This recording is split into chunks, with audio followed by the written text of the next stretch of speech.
একটি বাড়ির বাইরের বারান্দায় বসে তিনজন প্রবীণ ব্রাহ্মণ সকালে স্নান আনতে পৈতা গ্রন্থি দিচ্ছিলেন, কিন্তু পৈতার সুতো এমনভাবে জট পাকিয়ে গিয়েছিল যে তারা কিছুতেই তা খুলতে পারছিলেন না।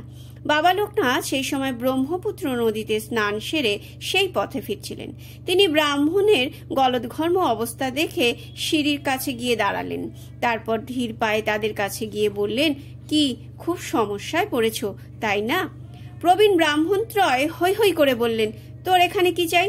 দূরে সরে দাঁড়া, আমরা স্নান করে এসেছি, তুই ছুঁয়ে দিলে আবার ডুব দিতে হবে। বাবা লোকনাথ ব্রাহ্মণের কথায় বিন্দুমাত্র উষ্মা প্রকাশ না করে স্মিত হেসে জিজ্ঞাসা করলেন, তোমার কি গোত্র গা? প্রবীণ ব্রাহ্মণটি বললেন, কাশ্যপ গোত্র। বাবা লোকনাথ উচ্চারণ করলেন, কাশ্যপ গোত্র? কাশ্যপ, অবসর, নই, ধ্রুব, প্রবর।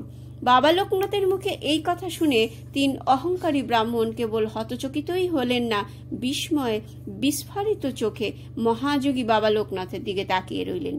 বাবা লোকনাথ তাদের দিকে স্থির দৃষ্টি নিক্ষেপ করে তার ডান হাতটি বাড়িয়ে দিলেন। প্রবীণ ব্রাহ্মণটি বিস্ময়ে আবিষ্ট থেকেই নীরবে হাতের জট পাকানো পৈতাটি যন্ত্রের মতো বাবা লোকনাথের হাতে তুলে দিলেন, কিন্তু তিনি বাবা লোকনাথকে স্পর্শ করলেন না।